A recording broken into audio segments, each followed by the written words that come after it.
nobody's coming to save you. I need you to say that back to yourself. Nobody's coming to save you. Not your spouse, not your boss, not your parents, not some viral post, not some perfect Monday where you suddenly wake up motivated and everything clicks. Nobody's coming, okay? Nobody. And I need you to sit with that for just a second, because most people hear that sentence and they think it's harsh. And I'm sorry, but not sorry.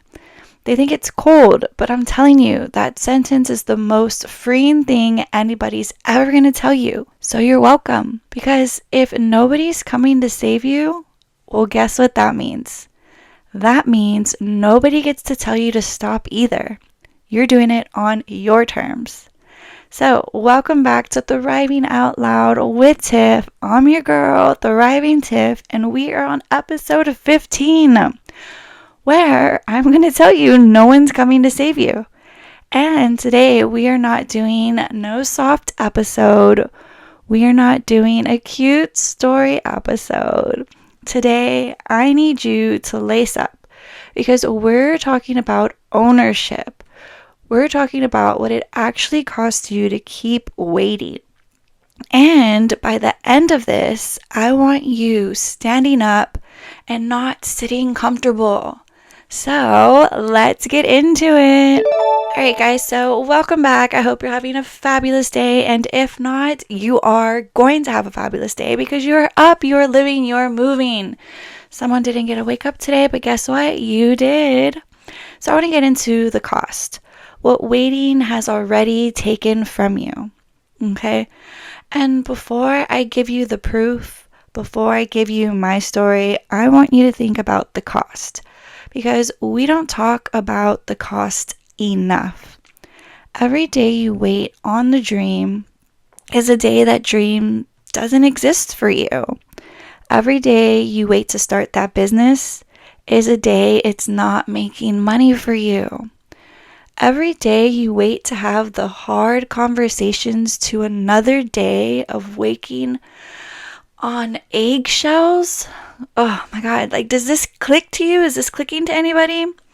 Every day you wait to start taking care of your body is a day further from the version of you that feels strong and looks good and you're just moving and grooving. Waiting isn't neutral.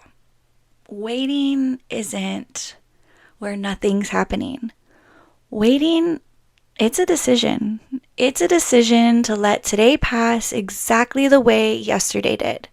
And that is not what we're doing here.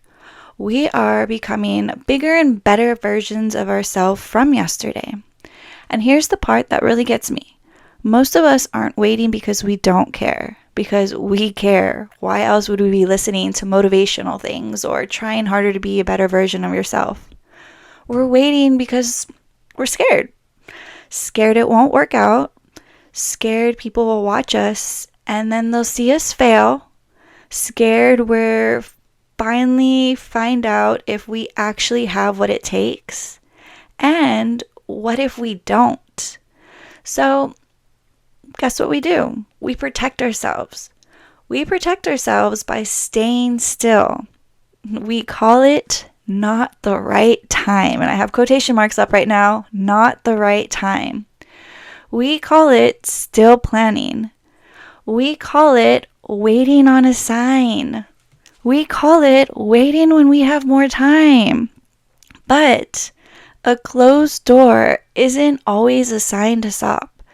Sometimes it's just a door. You gotta knock on it to open it, or for someone else to open it. You know what I mean? So the proof. And the proof is we can have fast hits. We can have some real receipts, if you know what I mean, receipts. So let me give you my receipts, because I'm not up here talking theory. No, siree. I'm not perfect, and by all means, I can always do better. I'm talking about what actually happened. And if you've been with me, you know my Apple rejection. 21 times Apple rejected my app. 21, 2-1. I could have quit at 10. I could have quit at 15. I definitely could have quit at 19 and everybody would have understand. Because I'm not a coder. They're not coders. They don't know. They'd be like, oh, she tried, blah, blah, blah, blah. Nobody would have blamed me. But nobody was coming to fix it for me either. So guess what? I had to fix it myself.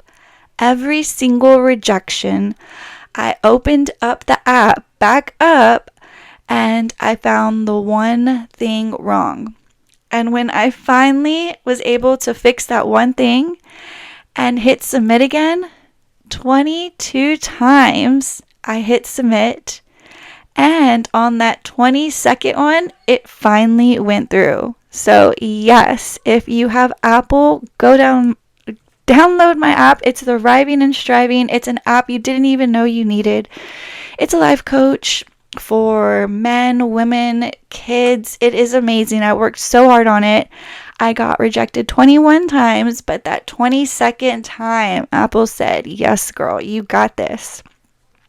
Also, if you didn't know, I used to be a Texas State Trooper. You want to talk about a job where nobody's coming to save you? Try being the one who has to show up when everybody else's night just went sideways. That job, I'm not going to lie, I love that job. It was the best job in the whole wide world. If I could, I would go back in a heartbeat. But that job taught me something I never forgot. Help doesn't always show up fast, and sometimes you are the help. Being a state trooper, you can be there helping someone on the side of a road fix a flat tire, and that is in one of my episodes, so go check it out. You're not always waiting on backup. Sometimes you are the backup. Then, yay, I became a teacher and a coach, and people think that's a soft landing from law enforcement. Well, I am here to tell you it is not. I teach math all day, and then I coach after that. Not only do I coach my athletes, but I have 3 little ones that I have to coach as well because I want them to be the best, and I am able to help them because I know the sports to be able to make them bigger and better. So with that being said, yes, I do teach math all day and then I coach after that. And then I come home to my babies who are at full volume the second we all walk in through the door. Nobody's giving me extra hours in the day. No, we all have the same 24 hours. Nobody's clearing my schedule so I can chase this dream. So what I do, because I'm on my summer break now, I am grinding. When it's the school year, during my lunch, my 30-minute lunch break, that's all I have, I am prepping. I'm on my phone. I am standing at my desk sometimes because that's the time I've got. Not the time I wish I had, but it's the time I have to work, 30 minutes during my lunch break. And also, if you didn't know, I wrote a whole book that way. It is called, again, it's out on Amazon, Boots, Bras, and Blessings. It is based on a true story when we went to Vegas. I wrote that book on my lunch break. I wrote it at my kids' tournaments, in between innings. I wrote it on all the free time that I possibly could get when I wasn't doing anything productive with my family. So again, yes, it is called Boots, Bras, and Blessing, live on Amazon. And it didn't get written in some peaceful writer's cabin looking a river. It got written in stolen time windows. It got written in so many different crazy places. 5 minutes before I was about to walk into the school. 5 minutes before drop off at somebody's practice. Then I wrote another one during my summer break. It's called Girl, God's Got It. It was written the same way. Nobody handed me a sabbatical. I built it in the cracks of a full, busy mom life. I also train in the barn before the sun's even up. Nobody's spotting me and nobody's cheering me on. Some mornings it's just me and the bar and the quietness of my own tired thoughts, my own tired excuses trying to talk me out of it. That's the discipline, not motivation, but the discipline. Motivation is a feeling. Discipline is when you do it. You do it. Even though you don't want to, you do it. Discipline is what you do when the feeling doesn't show up. And trust me, I've had so many workouts where I am just disciplined because I want that fit mom body that I can work out with my kids forever and ever and ever. And on a coaching side, I've had teams that were down double digits in the fourth quarter. And I promise you, in that moment, nobody in that gym is coming to save those girls. Their legs are tired, the crowd's loud, and it comes down to what they already put in during the boring practices that nobody filmed, nobody was there to cheer them on. That's the whole thing right there. What you build in private is what shows up in the public. So if you're an athlete, put in the work in practice. Practice the way you're going to perform.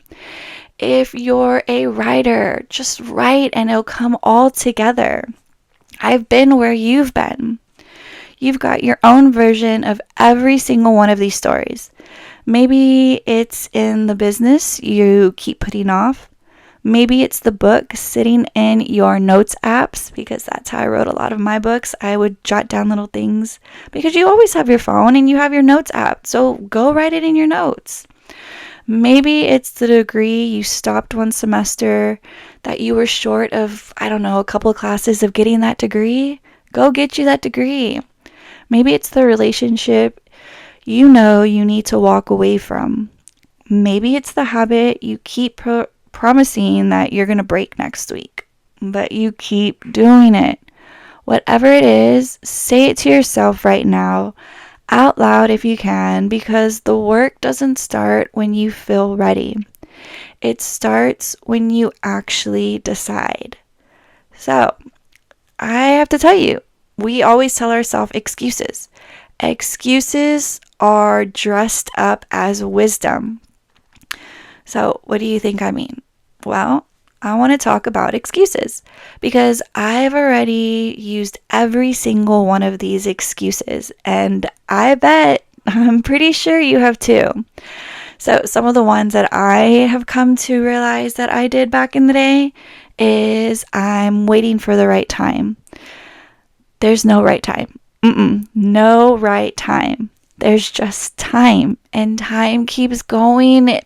God, it keeps going, and it's going fast. One day you're 30, the next you're going to be 40. One day your kids are toddlers, and next they're teenagers. The time is passing whether you use it or not. So make sure you're using your time right. Another one, I don't have the resources yet. Do y'all know we live in the 21st century where we have YouTube, we have Claude, we have ChatGPT, we have RepGit that helps you write apps. Like, we have so many tools that it's crazy. So if you are telling yourself, I don't have the resources yet, well, guess what? Nobody starts with all the resources. I started the app with my phone and a little app called Replit, a notebook, and those 21 rejections standing between me and a yes. You don't need everything.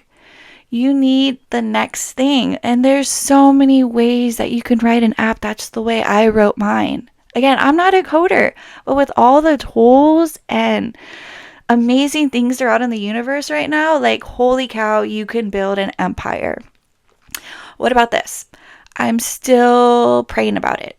Yes, I say that all the time, but listen, I do believe in prayer. Yes, I do. Amen, hallelujah. I'm all about prayer. But I lead with faith in everything I do. Sometimes I'm still praying about it all day, every day. It's just fear wearing a very respectable outfit.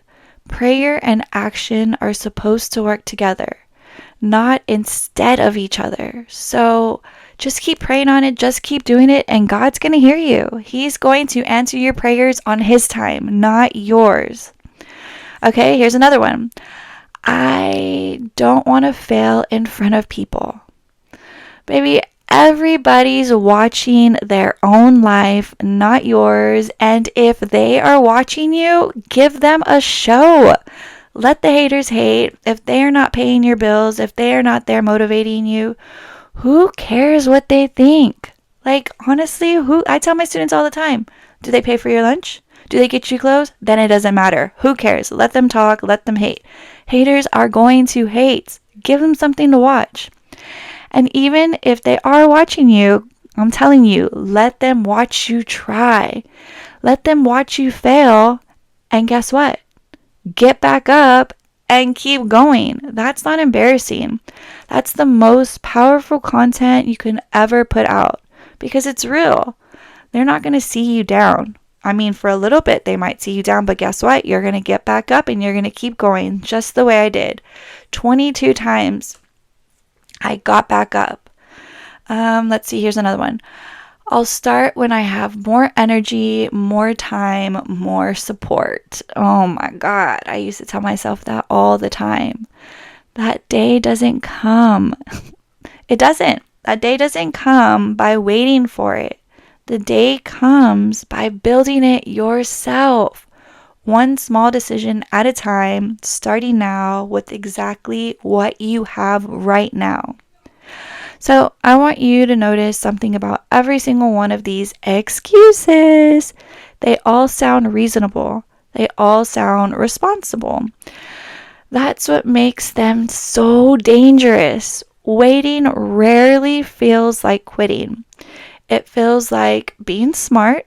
It feels like being careful. But waiting is quitting in slow motions. It is dressed up in a nice outfit so that you do not recognize it. And I hope that hit you because that was me. And I know I'm not the only person that feels like this. So the truth, small, today, repeat. This is what I need you to do. We all need, not just you, but me too. We need to have a shift. I need you to make the shift and you're going to start today. Stop asking when I will be ready. Start asking, what can I do today? Not this year, not this month, but today, right now, whenever you're hearing this, like right now. One page, one workout, one resubmission, one hard conversation, one prayer instead of one scroll. I know y'all like to be scrolling on all these different social media platforms, and I'm not gonna lie, that was me. I like to scroll on Facebook, I like to scroll on TikTok, I like to scroll, don't get me wrong, but why scroll when you could be doing your own thing? 1 5-minute window instead of one more excuse. And it's small, like how small is that? When you go to social media, open it to go spy on someone, like, look how small that is. You can start on something for yourself. It's small, and you need to do it today, and then you need to repeat it. Small, today, repeat. That's it. Small, today, repeat. That is literally it. That's the whole strategy. I know it doesn't sound impressive. I know you wanted a 12-step formula with a fancy name, but I'm telling you, from an app that took 22 submissions, from a book that was written in the car on tournament breaks, from a body that changed one barn workout at a time, it was all small. It happened those days, and I repeated every single time. That is the only formula that's ever actually worked for me because I realized I was scrolling way too much and worried about other people when I should be just worried about myself and my family. So for anybody I've ever seen built something real, that's what they do. They do something small that stack up one by one, and then they repeat all day, every day.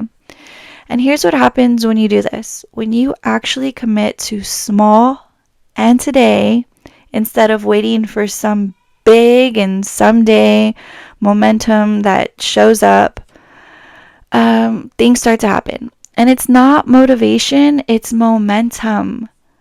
Momentum keeps you going. Motivation is unreliable. It comes and goes with your mood, and sometimes you can get moody, have bad days, good days. Like right now, my kids are yelling, so I'm apologizing for them being so loud in the background. But yeah, motivation's unreliable. It comes and goes. It just depends how you're feeling. And then it all depends on your sleep. Like, what happens if you didn't get enough sleep because you're puppy training and you're so exhausted? That's me, always exhausted from this puppy training. And then you tell yourself, I'll start Monday. It's just a whole bunch of things. You really need to be motivated. But what you don't need is momentum. Momentum is different. Momentum builds because you kept showing up even on the days motivation didn't. And once momentum kicks in, it starts carrying you on the days that you would have quit any other single day because you weren't motivated. So you don't need to feel ready. You just need to start. Readiness is a myth you tell yourself so that you can stay comfortable one more day. And guys, I talk about this on all my episodes. So if this is your first one, welcome to the family. But I have a whole bunch of other amazing things to talk about. And I do want to talk about the faith anchor because I'm all about God and Jesus and all the things He has blessed me with. But growing up, my favorite quote was Philippians 4:13. Okay, that was my go-to. I have that everywhere in my house. Philippians 4:13 gets quoted so much, it's almost lost its edge. You know what I mean? And if you don't know what it means I can do all things through Christ who strengthened me. Woo woo. People treat it like a decoration on a coffee mug. It's not a decoration, it is a command to move. Moving and grooving. God didn't say, hey, do it for you. He said, He'd strengthen you. Wow, you do it. But you gotta do it. That's what it is. At the end of the day, you gotta get up and do it. You need to stop making excuses and do it. And that's difficult. That's not sit back and wait for a miracle. That is get up and I'll be with you while you get up too. There's the difference. And I hope that clicked in your head somehow. But faith isn't the opposite of an action. It is the fuel for it. You don't get to pray for the dream and then do nothing about it and call that faith. No, heck no, you can't do that. That's not faith. That's fear with the Bible verse taped to the front of it. You gotta get moving. Again, I can do all things through Christ who strengthened me. But you gotta get up and you gotta do it so He knows what you want to do. You know what I mean? So, oh my God, I'm just fired up. I am fired up right now.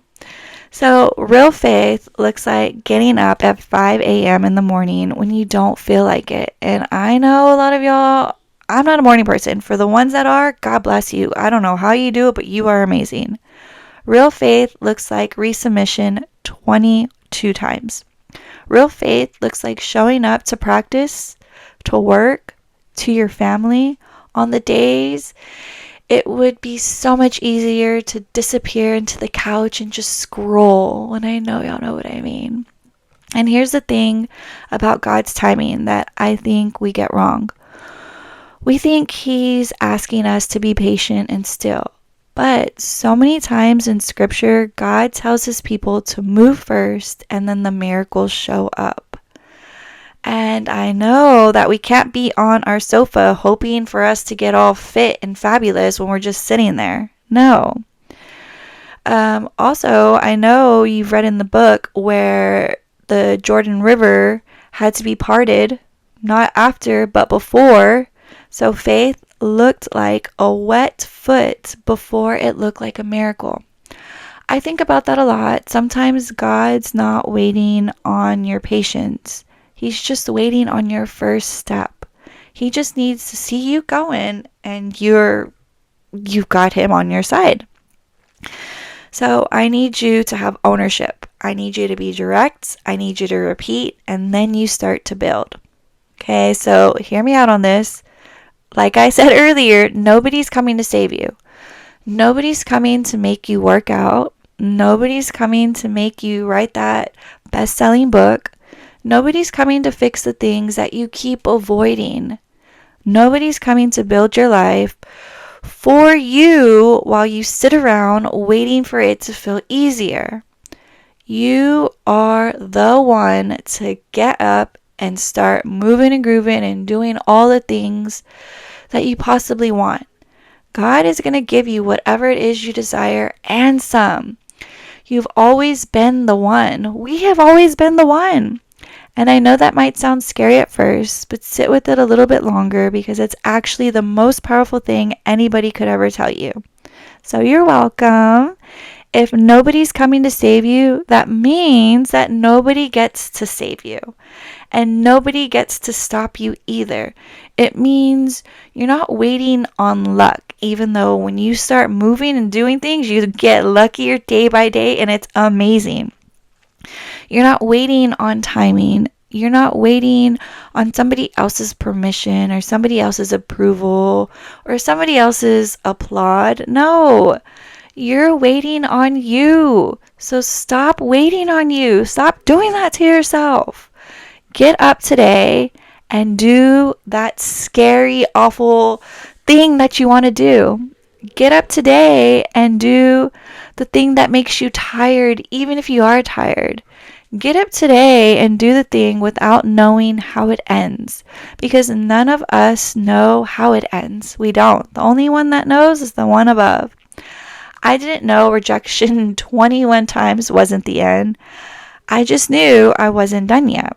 That's all faith ever really is. It's not being done yet. So keep going, keep striving and thriving, because if I can do it, you can do it so much more. And even better, just get moving. Once you start moving, then you realize that you're going to get luckier minute by minute, hour by hour. It just stacks on one by one. So our challenge, our tease, the close of this podcast, because we love challenges, right? We love them. Here is your challenge for this week, and I want you to actually do this one, not just nod along today, not this week, not tomorrow, but today, right now. Do one thing you've been putting off. If it's the workout, go to the gym, sit there, look. You don't even have to work out, but you went to go to the gym, right? The message, if you need to message someone, do it. If you want to write a book, start the page. If you need to thank God for waking up today, do the prayer. Don't wait until Monday. Don't wait until, I don't know, tomorrow. Don't wait. Don't wait till it feels ready. Do it today while it's still uncomfortable, while nobody's watching. And when you do it, I want you to message me and tell me. I read every single one of the comments. I read my messages. I love y'all. Thank y'all for hitting me up on TikTok, on the messages. But this week, we are doing it now. And even if it's uncomfortable, you're going to do it. Now, next week, I'm going to tell you the story of the almost moment that I quit for good. Don't get me wrong. There have been moments, but we are not quitters. We are winners. I say that all the time. It's going to be the one that nobody's heard yet, the rock bottom night before everything started turning around. If you've ever been one text away from giving up on your dream, you do not want to miss that episode next week. So make sure you are following, subscribe, do all that good stuff. I don't even know, comment, share, all that good stuff. Do what you got to do, because I'm not holding back on that one. So go be amazing. And that is it for today. You got me all fired up for nothing. I am Tiff. This is Thriving Out Loud. Again, nobody is coming to save you, but you were never waiting on saving. You were waiting on you. Now get up and go. Again, go follow me on TikTok. It's Thriving Tiff, Thrive_Inspire. Like and comment on this video if it touched you. I also have Spotify. Go click my link in TikTok. It has everything you need, my book, my podcast, my planner. But go be amazing. I love y'all, and I will talk to y'all soon. Bye.